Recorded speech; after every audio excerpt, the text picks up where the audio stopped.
Agus Tamwich Bio or East, Tommy Arash or Channel TG, not TG Car, IFP tonight.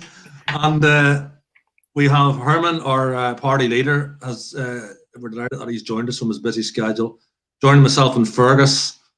We're going to chat a wee bit tonight about, is the COVID narrative changing slightly? Do we have, is people's frustration and disgust finally coming through, and that the mainstream media is finally taking it seriously? We've seen the rallies today and last week in Cork and Dublin, etc. And we're going to talk a bit about the Northern Ireland Protocol, the nonsense that is going on up there.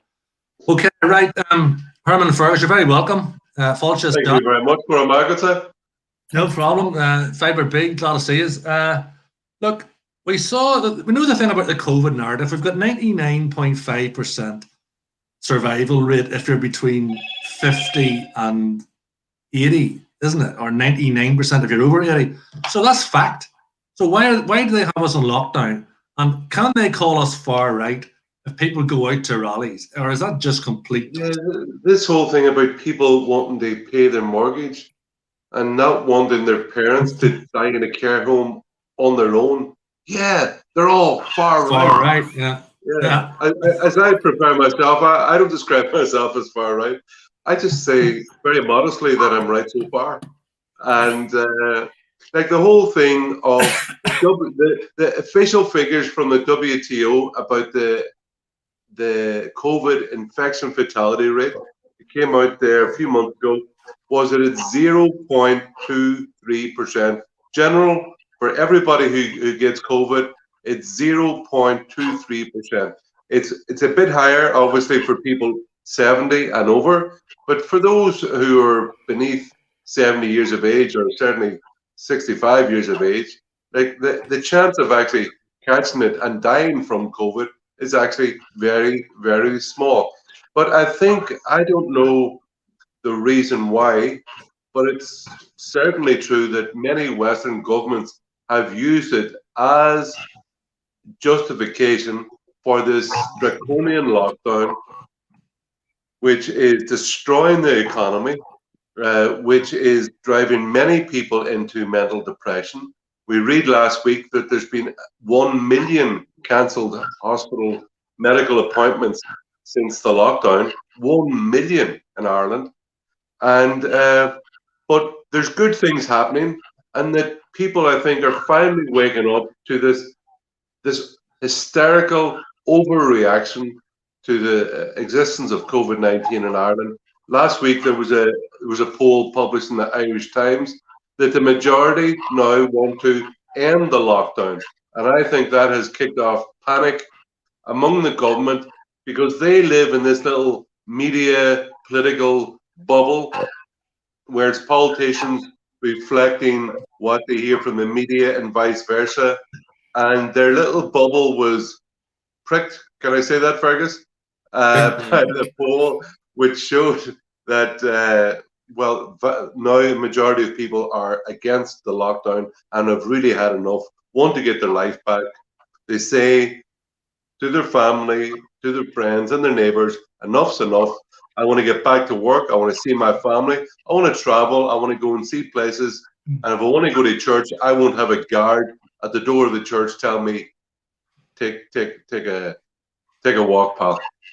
But they don't seem to be challenging the mosques that are allowed to carry on as well, aren't they? Fergus, well, the whole thing is hypernophobia, which is rampant in Ireland, about hatred of our own culture, is that you're supposed to, like, we're supposed to be like the hole in the parliament, that every culture and practice is acceptable and is to be celebrated. Every cultural practice except our own.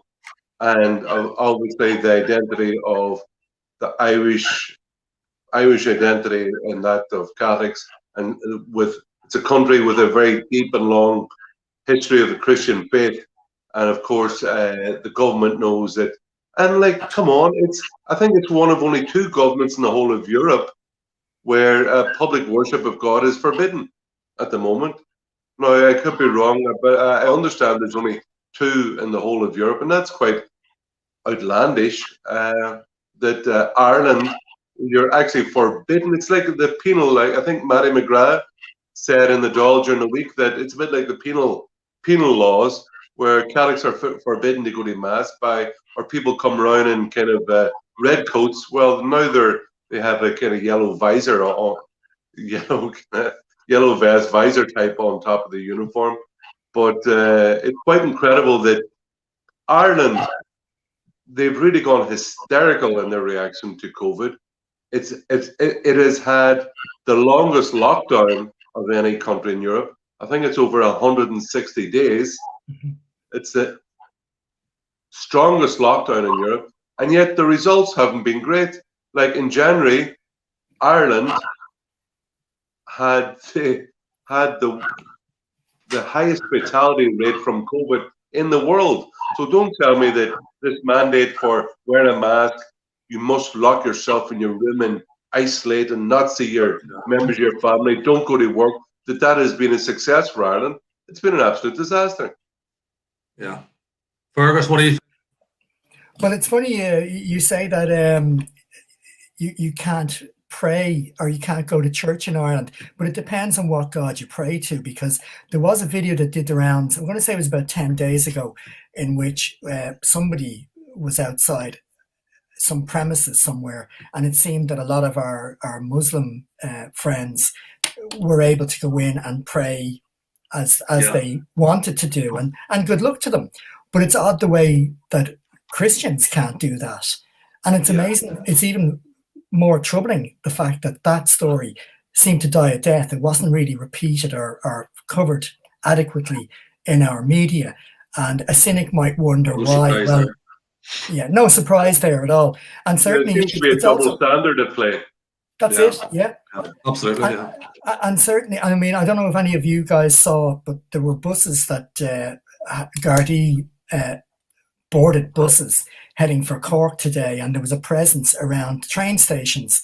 And the whole purpose of that was to intimidate or disencourage people from travelling to Cork to take part in something that we would really take for granted.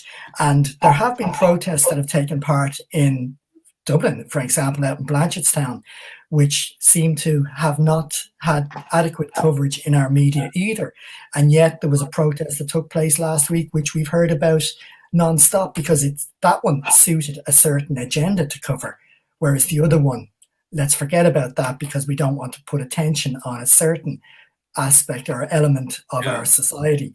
So there is a double standard. There's a hypocrisy at work here. I believe the BLM rally, I think it was in June last year.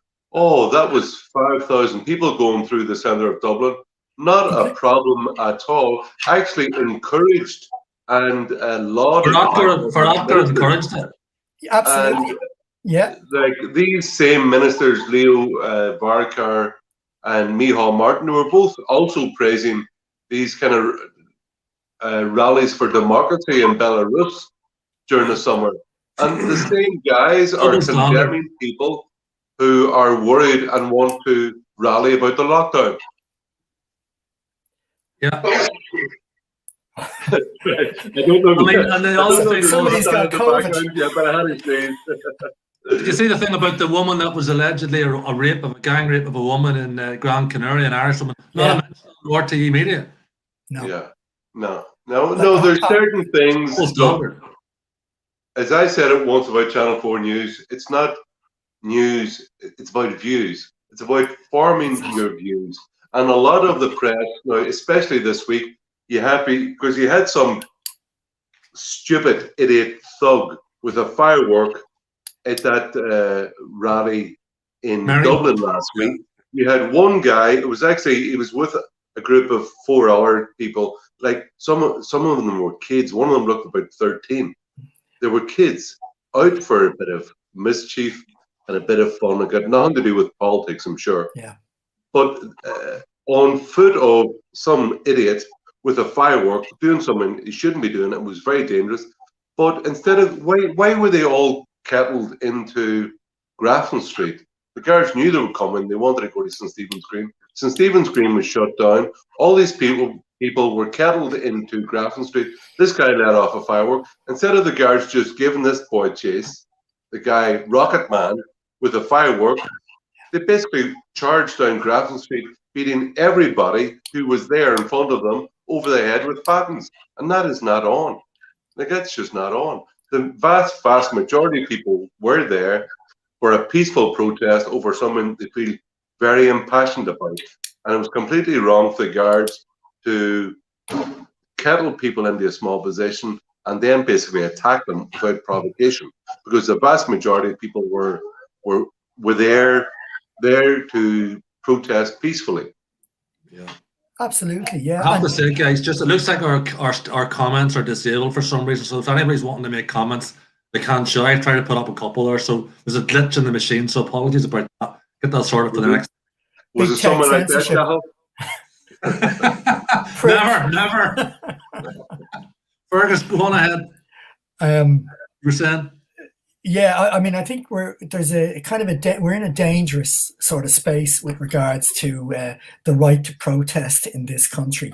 And I'd be curious, I don't know if either of you guys know, are there sunset clauses on any of the restrictions that have been put in place, all of these so-called health and safety type rules with regards to traveling and so on? I don't know. I'm not a lawyer, but do either of you guys know, is there a sunset clause? As far as they're probably open-ended until it is. There may be some clauses in the way they review them, but they've just got carte blanche that seem to do whatever the heck they want. Yeah. It's just a load of vague. Somebody said in the north about the northern talk about the opening out. The great. It wasn't a roadmap. It was a maze. It was just a bland load of vague platitudes, cliched platitudes saying we might do this, then we might not. So the whole of Ireland doesn't know where it's going to be coming out of this thing ever. Yeah. No, at least Boris Johnson said England can maybe come out on certain dates. There's been no dates given in the whole island of Ireland. So, well, I tell you what, public opinion is definitely changing. Made reference to the Irish Times poll. You've had now protests in Dublin, a very successful one in Cork today, which I'm very pleased to say went off very well, very peacefully. But I have an amazing story from Cork today, and it does show how the political class, sadly the guards, the political policing, and also press propaganda all working in tandem. And that is, there's a street entertainer called Groovy down in Cork. He's been down there for a long time. He's been down there for years. And every Saturday at the same time, in the same place, he has like a time slot to do his thing, which is spinning, what would you call them? Fire sticks. Sticks with fire buds at the end, basically, dipped in petrol. And because he was there today about an hour before the protest, and he was there with a small container of petrol for his fire sticks. And the guards basically jumped this poor guy, about 10 or a dozen of the guards jumped this poor guy, Groovy, really roughed him up on the ground, held him down in the back of a Garda wagon, and really roughed the guy up. And it came out afterwards, and you had then different media on social media then putting out this far right.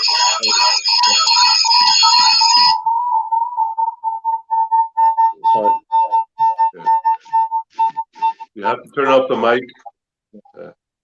That he basically was jumped. Yeah, so in the media, they were then basically saying some guy far right with a kind of petrol container was going to bomb, was going to burn Cork. It was going to be like the Black and Tans 100 years ago. It was absolutely ridiculous. And it came out, the guy's just a street entertainer, and he's there every Saturday at the same time, and he was roughed up by the guards. He was then lied about by the national media, and it just goes to show the large amount of the political manipulation of the Garda, which is very, very dangerous, and also press propaganda. But they were really caught out badly today. But it was great to see a great, peaceful and very successful rally down in Cork, and it was great actually. I think 2 senior camogues for Cork GA, both of them spoke and were interviewed by the media today, given the reasons why they are there to protest against the draconian lockdown, which we're all experiencing at the minute. And some of those reasons, other people had spoken as well. I saw it on social media. Some of the reasons for being there were heart-wrenching. I mean, there are people at the end of their tether. And I mean, most of us, I think, have weathered the storm of the lockdown relatively well. But they didn't interview anybody at that rally at all. They just gave the reports of violence. I mean, your man, John McGurk, was interviewed in RT. And he made a mistake when he mentioned Irigi instead of Syria. He made that mistake, and people have criticised him about that in relation to other protests. But he did make a good point that nobody actually interviewed any of the ordinary, hardworking people that were at the rallies. That's it. They're not far right. They're just ordinary people. Yeah, and it's funny now. If something goes wrong, the press are all over it. But the Irish Freedom Party, you were both there, 29th of November, just before Christmas there last year. We had a very successful rally at the Customs House in Dublin. We had, who was speakers? Michael Leahy, myself, Dolores, and Kevin Sharkey. Kevin Sharkey all spoke, just 4 members of the Irish Freedom Party. Great crowd. Roughly 1,000 people, not a hitch, no problems with the guards at all, very peaceful, very good humoured, very well-natured. It was actually very good fun. And it went off without a hitch, but because it was all fine and dandy and that no counter-protest, no trouble, sure, it wasn't mentioned in the media whatsoever, not a snitch. But if something had have gone wrong, now there were press there, there were photographers there, there were journalists there. One story. Because it went off without a hitch, they weren't interested. They're looking for a story. I was surprised. I thought they were going to carry my incisive political points and great jokes to the world, but they didn't. That's why they didn't do it. But it does show you they're there for a purpose. Yeah. If it had been big trouble, someone said something crazy, or any trouble, it would have been all over the place because it wasn't. Yeah. Never heard of it. But Cathal, you did get to speak a couple of Focal and TG Carr. Didn't show it. but at least you did your best. Did me bit, yeah. The time it was there, the time it wasn't at the last one, they were looking for me then. But the time you said you're going to be there, they're not there, you know. That was an interesting point that your man, I thought your guy, Robert, the gripped fella, McGurk, he was allowed in to speak. And I mean...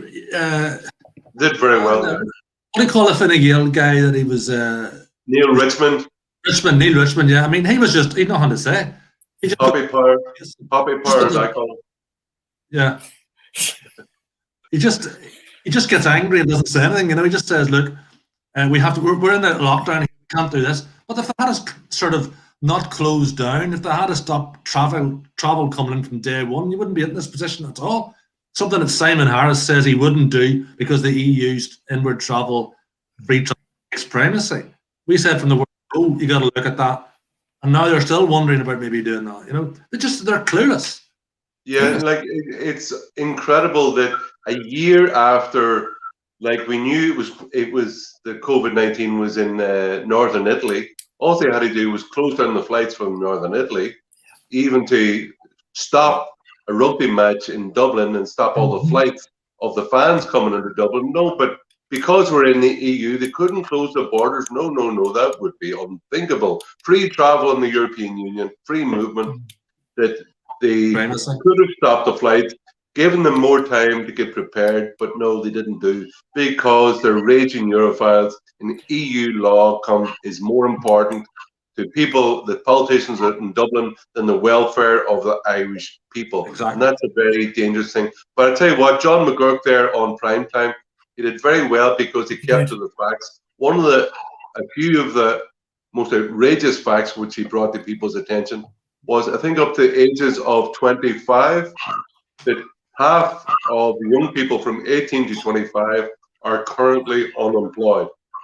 And the general population in Ireland, a quarter of the people are unemployed. So this lockdown has had massive economic ramifications for ordinary people in Ireland, especially those who not in the public service, those who depend, who are part of the private commercial world, private business or whatever, and the consequences for them are huge.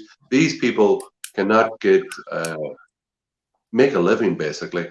And I think there was a footballer on there recently, Dempsey, had a bit of a viral video there last week.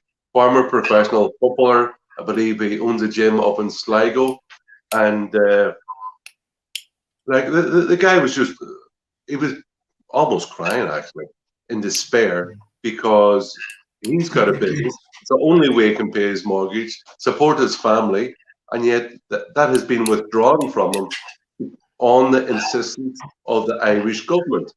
And the financial consequences of the lockdown are huge. And that's before we even touch the mental health consequences and the medical consequences. Yeah. As I said earlier there, 1 million hospital appointments, medical appointments have been stopped because of the COVID-19. And then the mental health, now they stopped taking the figures for suicide in April last year, but on anecdotal evidence, mental depression and suicide, very sadly, the numbers have gone up quite dramatically. And it's instead of doing the same thing and getting the same reaction, the government should be saying, look, we've got problems here in the economy, in mental health, medical issues, and we've got to change what we're doing. And I think that's what the poll showed, that people have finally started to make up their own mind and said, you know what, enough's enough. We need to get our life back. We need to get back to work, so we can travel, see our family, and if we want to go to church. Herman, you mentioned raging Europhiles there. I mean, I think the exact same parallel could be drawn to the Northern Ireland situation, the Brexit situation. The raging Europhiles in the south enforced this Northern Ireland protocol on the north to the detriment of Ireland. Ireland is now going to face tariff with its biggest market in Britain all over. They will not countenance another alternative to this ridiculous protocol, which puts a broad Irish Sea, disrespects the Brexit vote, and disrespects the Good Friday Agreement. You did a piece today on it. We've talked about it before in Ferguson. Absolute. I mean, go back to facts. 90% of Northern Ireland, the North's trade is done with GB. So why? That's a fact. Why put barriers between that and its biggest market in GB? The North-South trade is a fraction of that. Now, we don't want to see borders anywhere. And they were talking about Courtney and Varadkar jettisoned the talks that was going on between Enda Kenny and the British about managing a border somewhere.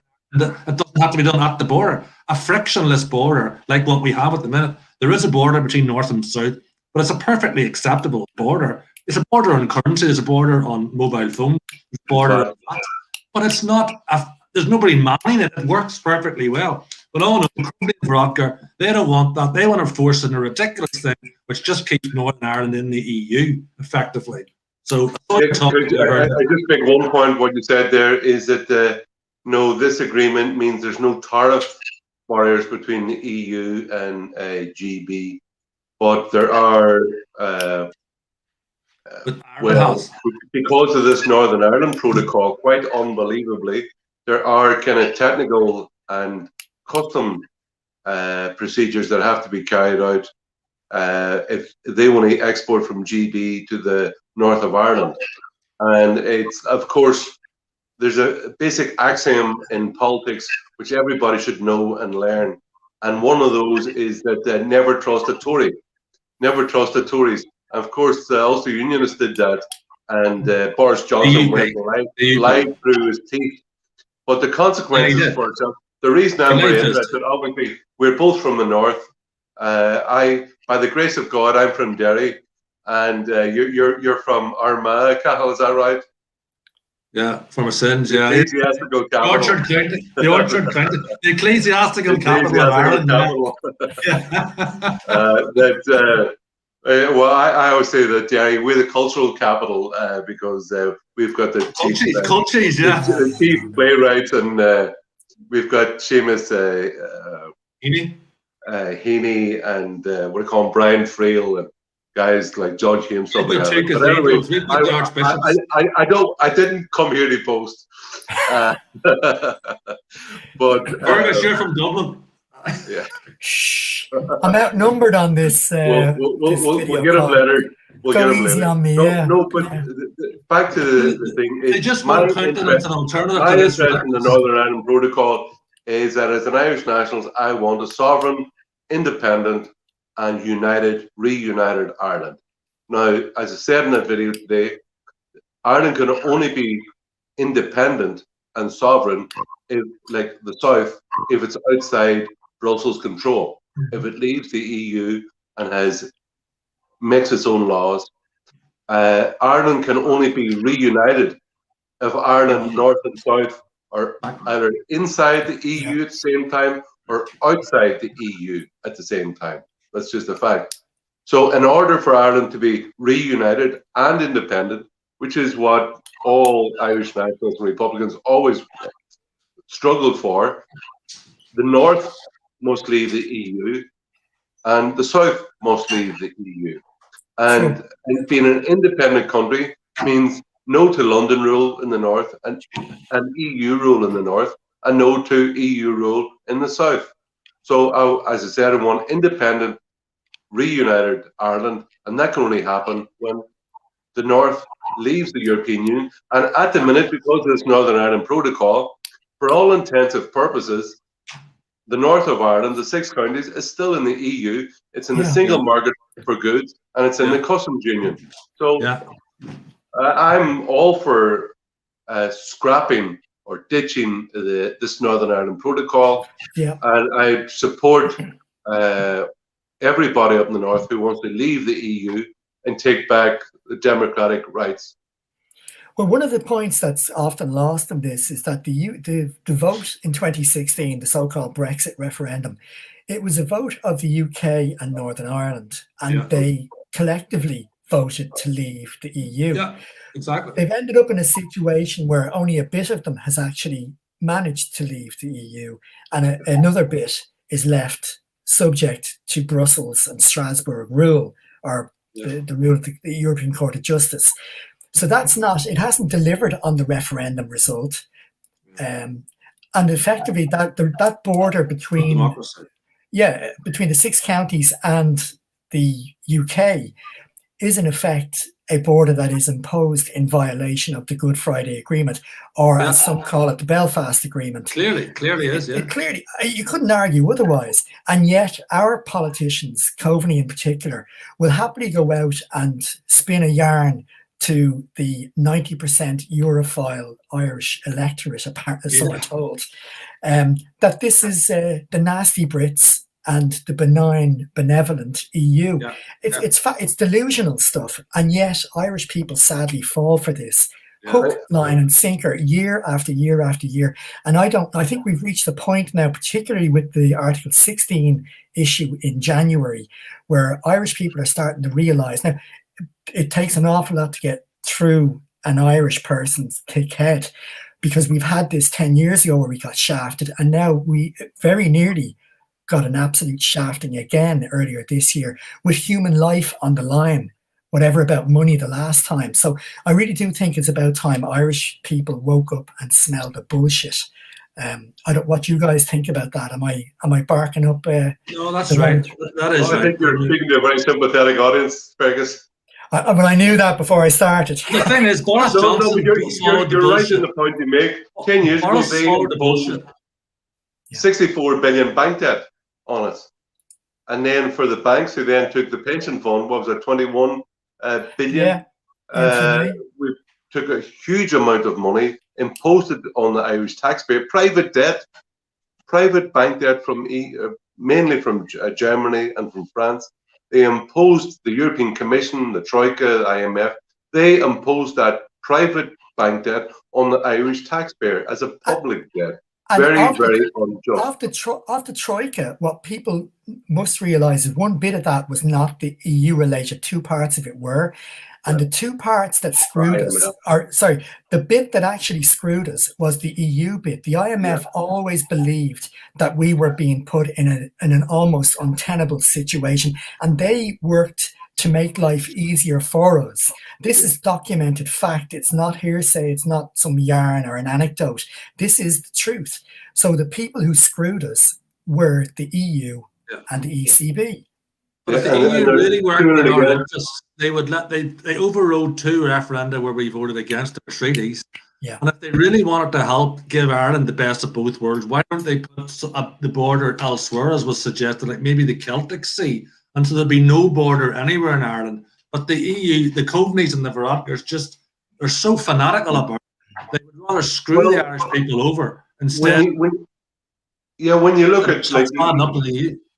You had Micheál Martin there just over a year ago saying about we love the EU and we don't accept that backward idea of national sovereignty. Like we pledge our allegiance to the EU flag, basically. And I'm surprised he doesn't go around with a little kind of blue beret with yellow stars on it. I think it would suit him. He'd look a bit like Citizen Smith. We call him Citizen Wolfie Smith. And the second thing then is that guy went over in July last year and signed up to Ireland paying gross, I think it was 18.7 billion gross. 19 effectively, yeah. And then it was 15.7 net, like almost 16 billion euro net handed over from the Irish taxpayer to other countries in the EU. And it's not as if we're wealthy and we can afford it. Our public debt at the minute, now maybe that's an issue for another day about public debt. That's the thing I'm exercised by.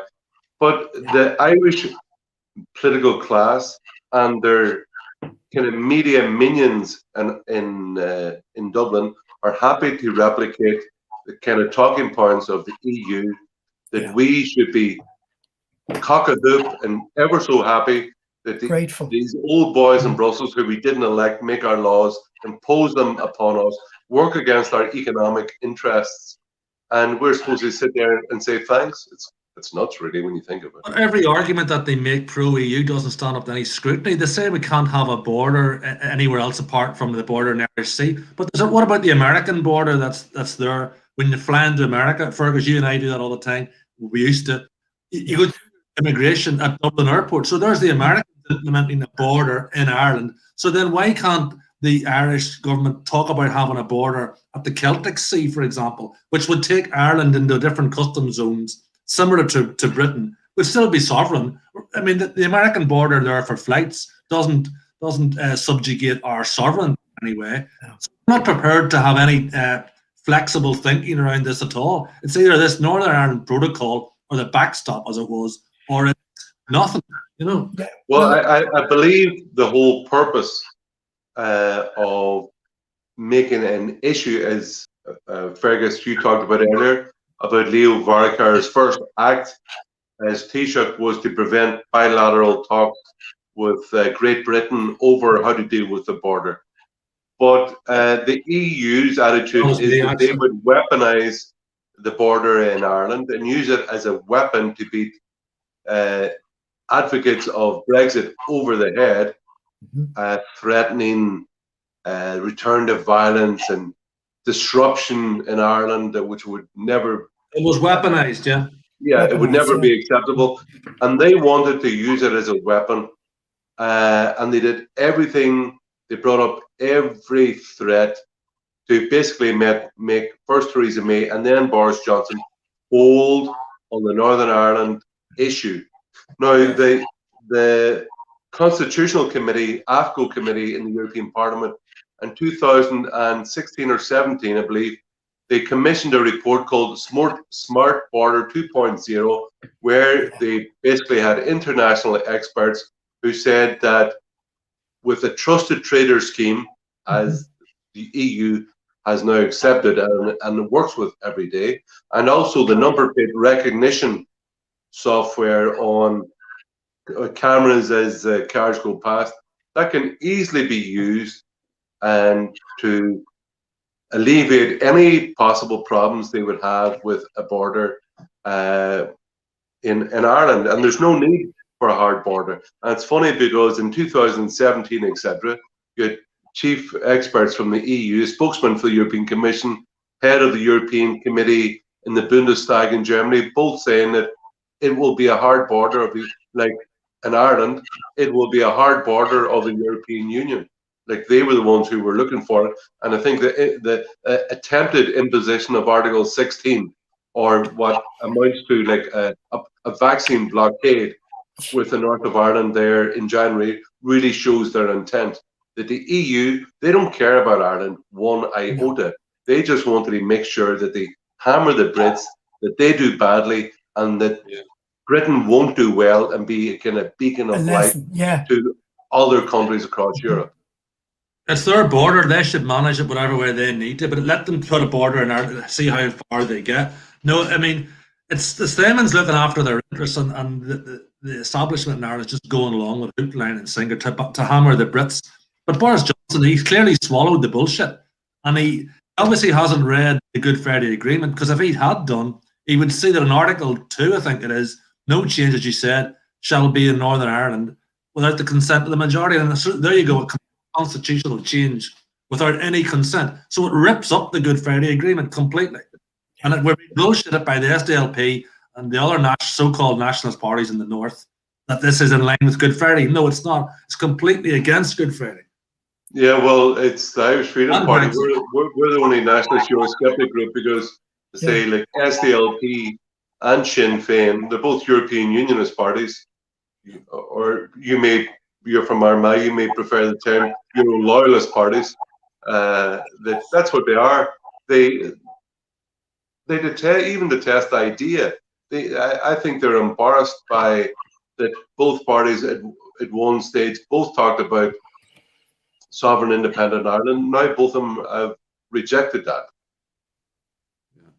It's completely impossible for anybody who calls themselves a nationalist to be a Europhile, because how do you square? I mean, it's like to go off topic, the Scottish Nationalist Party are actively pushing for yet another referendum because they didn't like the result of the last one. They're just cultural Marxists, pro-EU as well. They're just like the SDL. Completely, yeah. Exactly, they're not nationalists at all. It's a complete. The ones that I see are nationalists were UKIP were nationalists, and the Unionists, with respect to them, they are nationalists because they want to be a proper nation outside of the EU. We're nationalists, but the other ones are just globalist fanatics who want to remain in this organisation, and they label themselves as nationalists, which is just a contradiction in terms, Fergus, as you say. You know, it is completely. No, you go first. I was going to say how.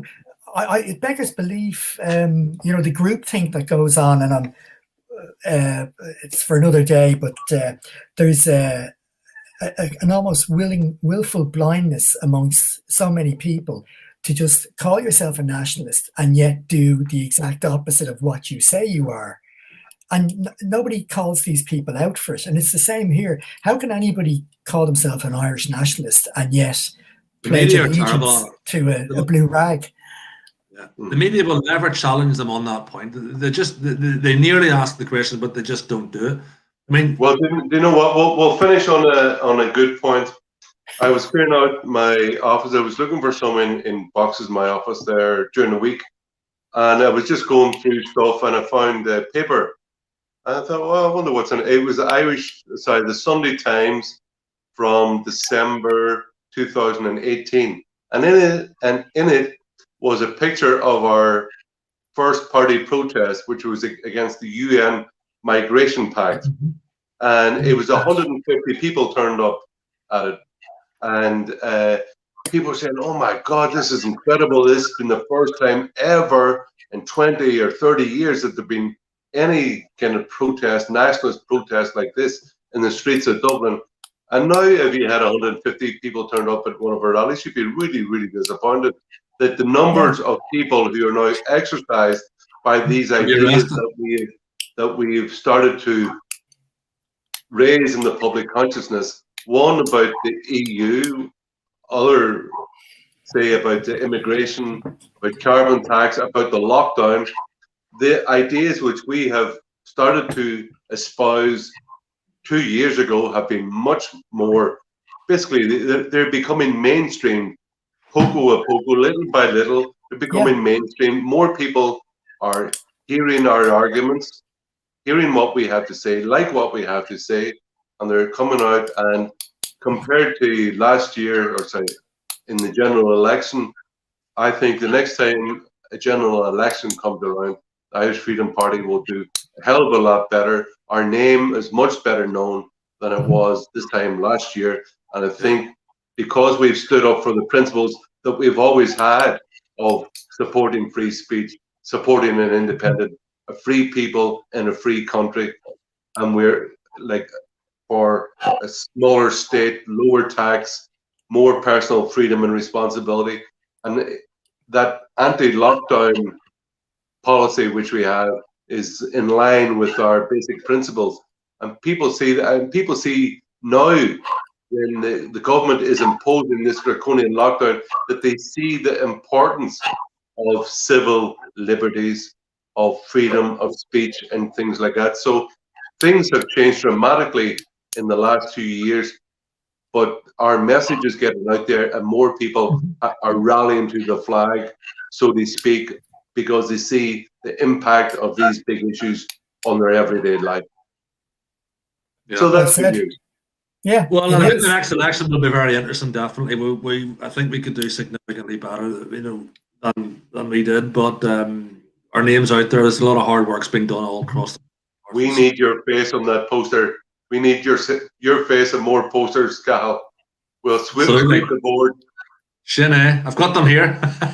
They're ready to go again. Fergus, you'll be joining us too, yeah? On the hustings. On the hustings, yeah, absolutely. I'm too shy. I don't like being on TV. Well, once you get blooded, you say you want to go for more, you know? Well, that's true, yeah. Right. Fergus.